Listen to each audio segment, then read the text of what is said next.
Harka fuunee akkam jirtu daawwattoota Shiniigaa Broadcasting Service oduu yeroo kanaaf qindeeffanneen isinitti himaa oduu waliin ani Rahmat Siraaji. Mootummaan Biltsiginnaa duula waraana bilisummaa Oromoo irratti labsee milkaa'aa akka hin jirre waraanni bilisummaa Oromoo seenulee garaagaraa himan. Mootummaan Biltsiginnaa lolaan waraana bilisummaa Oromoo cabsuu dadhabee olola miidiyaa jalqabu hooggansi waraanichaa beeksise. Aanaa Boosat magaalaa Booleetti namoota rakkoo sammuu qaban afurii fi namoota nagaa afur bakka tokkotti waraanni Biltsiginnaa ajjeese. Godina Booranaa aanaa Taltaalleetti sangoonni dhibuurraa kan ka'e namoonni bakka sangaa bu'anii lafa qotaa jiru. Kunneen hangafoota oduu turanii amma gara bal'ina oduutti isin dabarsa.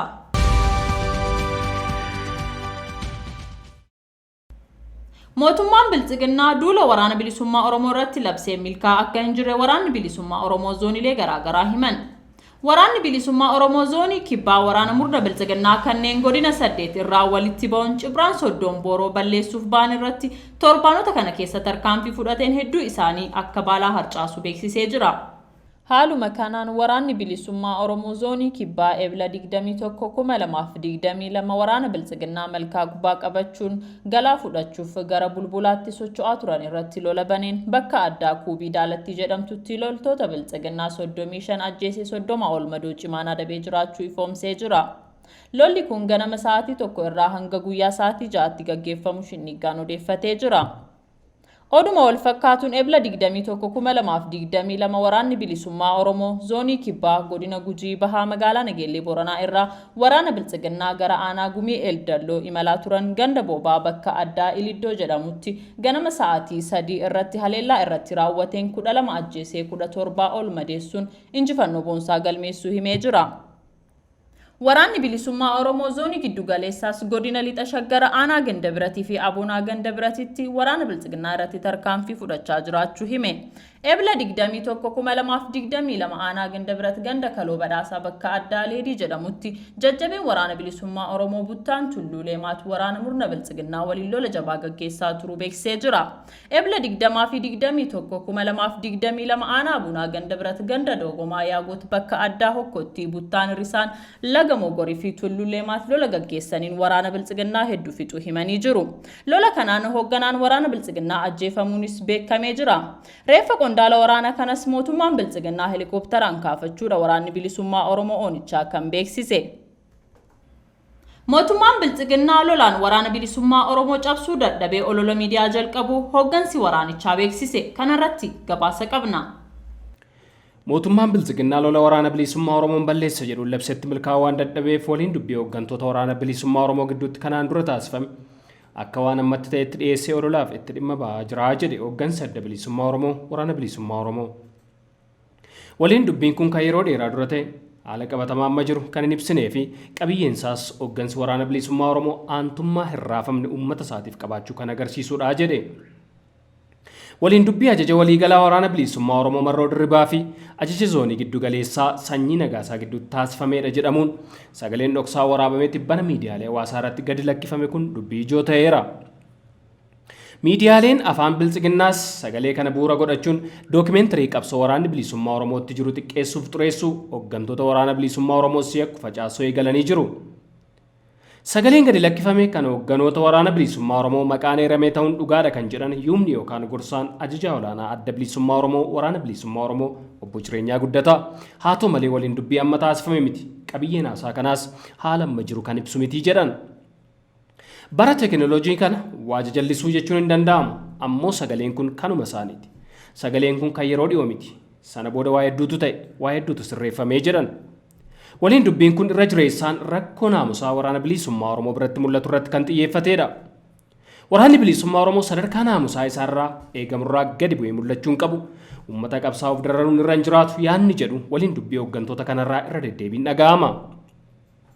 Yaadni kun badooma hin qabu. Inumaa ajajoonni kunniin uummata qabsaa'aniif aantummaa hin raafamne qabaachuu isaanii kan mul'isuudha jedhan obbo Jireenyaan. Jaallan kan isaan haasa'an irraa waan hamtuu guddoo irraa hin argu. Jaalli gaafa dogoggora tokko argu ifaan ifatti walitti taasee wal qajeelchaa wal sirreessaa deemuu waanuma jiru. Hoogganni akkasii jiraachuun waan nama boonsuudha jedhan. Itti dabaluunis dhimmichi waanuma kanaan dura haasaa turredha. Maqaa waraana bilisummaa Oromoo rakkooleen garaagaraa akka mudatan kana sirreessuuf akka jirrus ibsinee turre. Amma jalduufaatti warra maqaa waraana bilisummaa Oromootiin yakkoota garaagaraa irratti bobba'an qabanii murtoo uummataatiif dhiyeessuutu mul'ata. Wanta akkasii ni jajjabeeffamaa jedhan. Namni kamuu yakka isaatiif ni gaafatama. Kan of sirreessuu dide garuu waraana bilisummaa Oromoo keessatti yakka uummata irratti raawwachuun waan hin danda'amneef waraana bilisummaa Oromoo osoo hin taane qaama nyaapha waliin hojjetu akka ta'etti hubatamaa jiran obbo Jireenyaan. Waliin dubbiin kun hooggantoonni kunniin hammam akka uummata isaaniitiif quuqaman wanti uummata irra gahu hammam akka isaan dhukkubsu mul'isaa jedhu. Sagalee kana kan facaase nyaapha lola deemaa jiruun injifatameedha kan jedhan obbo Jireenyaan kaayyoon isaa waraana bilisummaa Oromoo gidduutti akka waan rakkoon dhalateetti dhiyeessuun qalbii uummatichaa cabsuuf yaadamee kan dhiyaate ta'uu eeran. Nyaapha cabiinsa Oromoof diigumsa waraana bilisummaa Oromootti gammadutu kana godhee jedhu.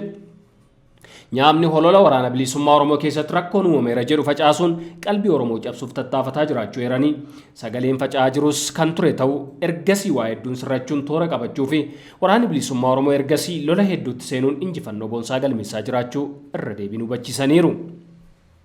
Gochi kun tika Abiyyi Ahmediif warra Eertiraa waliin kan wal qabatudha kan jedhan obbo Jireenyaan uummanni Oromoo gochoota nyaaphii waraana isaa diiguu fi qabsoo isaa doomsuuf raawwatu irratti yeroo mara dammaquu qabaa jedhan.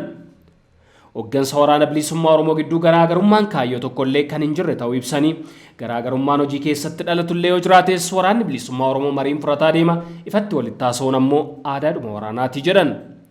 Uummanni Oromoo adeemsa tokkummaa isaas ta'e tokkummaa waraana isaa diiguuf deemamu kamiifuu carraa kennuu akka hin qabne dhaamanii dhimmi xiyyeeffannoo argachuuf malu dhimma waraana ofii jabeeffachuun waloon qabsoo taasifamutti xumura gochuu ta'us hubachiisan. Gabaasa dhiyaateef Oliifan Margaa Shiniigaa Broadcasting Service irraa. Aanaa Boosatti magaalaa Booleetti namoota rakkoo sammuu qaban 4 fi namoota nagaa 4 bakka tokkotti waraanni Biltsiginnaa ajjeese. Godina Shawaa Bahaa Aanaa Boosatti magaalaa Booleetti waraanni murna Biltsiginnaa kan Abiyyi Ahmediin bobbaafaman Eebla 20/2022 guyyaa magaalaa walakkeessatti namoota rakkoo sammuu qaban 4 fi namoota nagaa 4 walumatti namoota 8 bakka tokkotti rashanuu maddeen keenya magaalaa Boolee irraa Shinniiggaaf himanii jiru. Namoonni rakkoo sammuu qaban yookaan maraatuun ajjeefaman Jaamboo Katamaa kan maraataa Kaaliqaa jedhamuun beekamu badhaasoo maqaan abbaa ammatti kan hin beekamne Jimaa jedhamuun nama beekamuu fi abbaa Ahmee kanneen jedhaman ta'uu odeeffannee jirra. Akkasumas namoonni nagaa ajjeefaman Kadiir Huseen, Anwar Kadiir Galatii fi Huseen Ammatti maqaan abbaasaa kan nu dhaqqabnee fi namni biroon Ammatti kan maqaan adda hin baane ta'uu maddeen odeeffannoo keenyaa nuuf himanii jiru.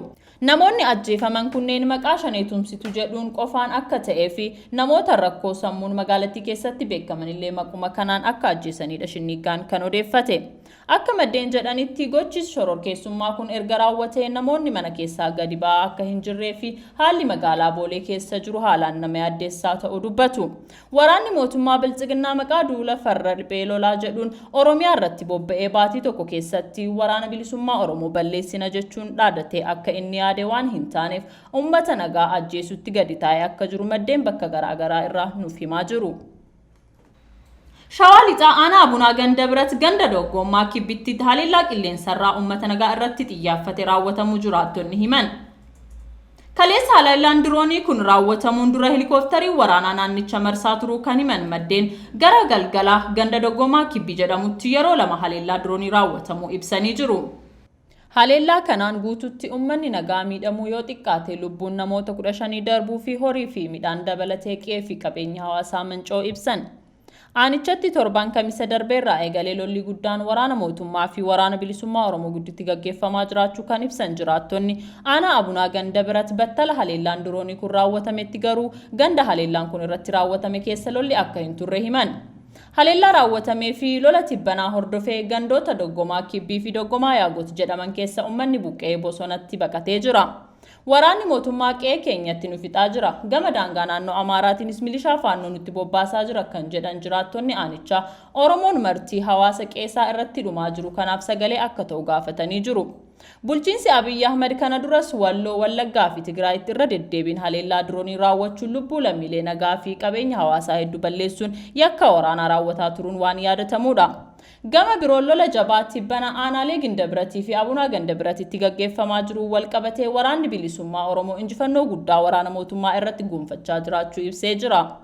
Jiraattonni aanaa Abuna Gandabirat haala naannoo isaaniitti adeemaa jiru ilaalchisuun yaada kennaniin injifannoon waraanni bilisummaa Oromoo labsate qabatamaadha jedhu. Miidhaa jabaan waraana mootummaa mudataa jiraachuus mirkaneessan.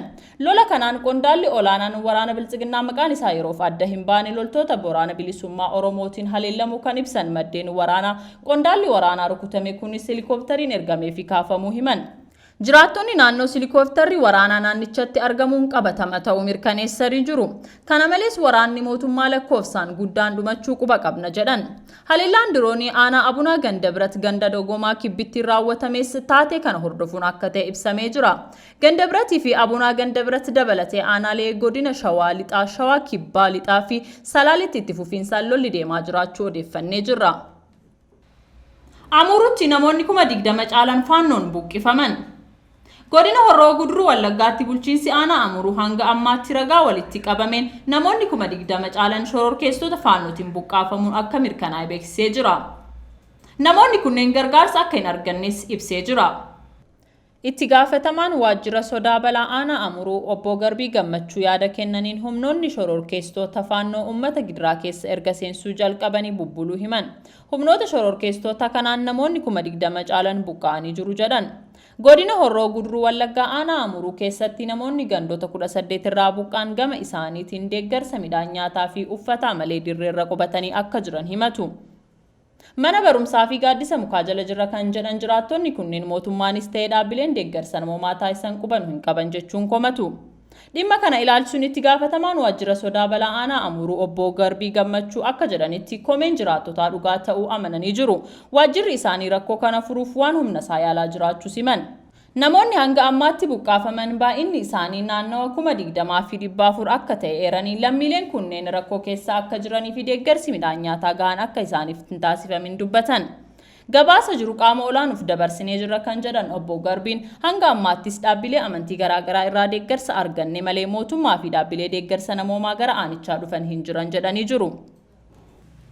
Godina Booranaa aanaa Taltalleetti sangoonni dhibuu irraa kan ka'e namoonni bakka sangaa bu'anii lafa qotaa jiru. Godina Booranaa aanaa Taltalleetti viidiyoon namoonni bakka sangaa bu'anii gindii harkisuu wayita lafa qotan agarsiisu miidiyaa hawaasummaa irratti qoodamaa ture ijoo dubbii ta'ee jira.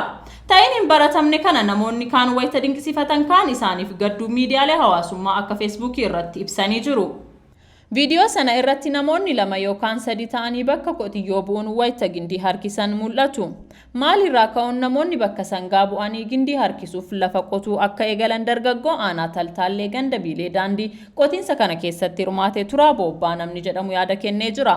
Turaan akka jedhutti viidiyoo sana kara deemaatu argee waraabee miidiyaa hawaasummaa irratti gadhiise. Turaan sangaa ittiin qotan dhaburraa kan ka'e bakka sangaa bu'uun hiriyoota isaa waliin qonnaaf akka ka'e dubbate. Sababa bonaatiin horiin lafaan qotan nurraa dhumte kanaaf nuti waliin qotuu yaalle jedha. Turaan akka himutti hongee barana godinichatti beelladoota hedduu obbaasee horiin jalaa dhumanii jiru.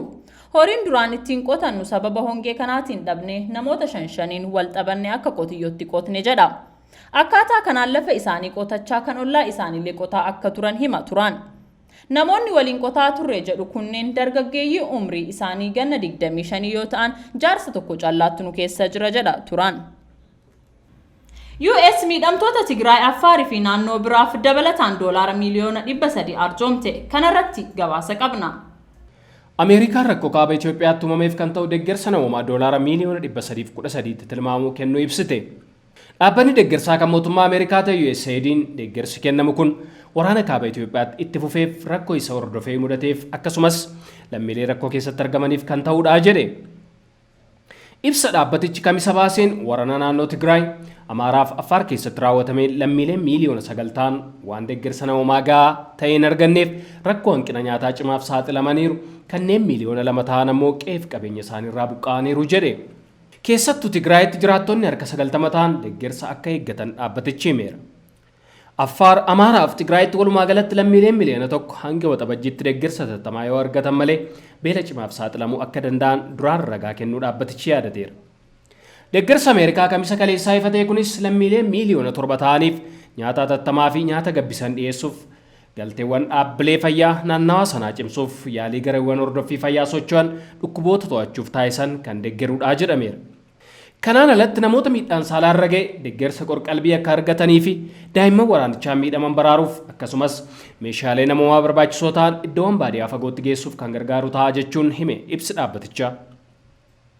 US uummata Itoophiyaa gargaaruuf qophiidha kan jedhe dhaabbatichi dhaabbilee deeggarsa namoomaa kaan waliin ta'uun deeggarsa namoomaa kana naannolee 3 keessatti qaqqabsiisuuf hojjetaa akka jiru beeksise. Akkasumas dhaabbilee deeggarsa namoomaaf aangawoota federaalaaf naannolee waliin ta'uun deeggarsa karaa lafootiin gara Tigraay galu cimsuuf hojjetaa jiraachuus hime. Konkolaataawwan 2 USA deeggartoota isaa kaan waliin ta'uun erga torban 3tiin as kan gara Tigraayitti ergeen nyaata namoota 1,105 ga'u ta'uu beeksise. Kana malees erga muddeetiin as meeshaalee namoomaa qorichoonniif nyaanni meetirik tooniin 600 dhaabbilee kaan waliin gara Tigraayitti ergamuu kaaseera. Haa ta'u malee deeggarsa addan cinnee fi hiika qabu qaqqabsiisuuf daandiiwwan banaa ta'uun murteessaa ta'uu himeera. Sararri quunnamtii naannoo Tigraay banamuu malawwan sochii maallaqaa bakka turetti deebisuuf tajaajilawwan murteessoo ta'an biraa eegalchiisuun kan yeroon kennamuufii qabu mitii jedhe. Ameerikaan deeggarsa namoomaa Itoophiyaan ga'u keessatti ga'ee olaanaa kan qabdu yoo taatu erga waraanichaatii as deeggarsa doolaara miiliyoona 995tti tilmaamamuu taasisuu dhaabbatichi himeera. Waraanni Yuukireen qaala'insa nyaataa addunyaa irratti tumuu kan kaase dhaabbatichi Itoophiyaanis biyya qamadii alaa galchitu waan taateef kun rakkina akka itti ta'uu fi haalli kunis deeggarsa namoomaaf kan yeroo kamuu caalaa barbaachisaa taasisuudha jedheera. Waan kana ta'eef rakkoo kana keessaa daandiin ittiin ba'amu inni duraa marii siyaasaa akka ta'e kaaseera. Dararaa uummata biyyattii hambisuuf furmaanni siyaasaa filmaata duraa ta'uu akeekeera. Gabaasa dhiyaateef Oliifan Margaa Shiniigaa Broadcasting Service irraa. Oduu biyya alaatiin Pireezidaantiin Keeniyaa duraanii Mwai Kibaki ganna 90tti du'aan boqotan. Pireezidaantiin Keeniyaa duraanii Mwai Kibaki ganna 90tti du'aan boqochuu pireezidaantiin biyyattii Uhuru Keenyaataa beeksisan. Kibakiin erga biyyattiin kolonii Biriitish jalaa 1963tti bilisa baatee booda pireezidaantii sadeessoo ta'uun hoogganan bara 2002 hanga 2012tti biyyattii bulchan. Pireezidaantii Keenyaataan hanga bulchaan duraanii kun awwaalamanitti biyyattiitti gadda biyyaalessaa labsanii jiru. Dabaluunis pireezidaantiin duraanii kanaaf awwaalchi biyyaalessaa ni taasifama jedhan. Alaabaan guutummaa biyyattiitti akkasumas embaasiiwwan biyyattiitti addunyaarra jiran keessatti gadi siquun akka mirmirfaman ajajni darbee jira.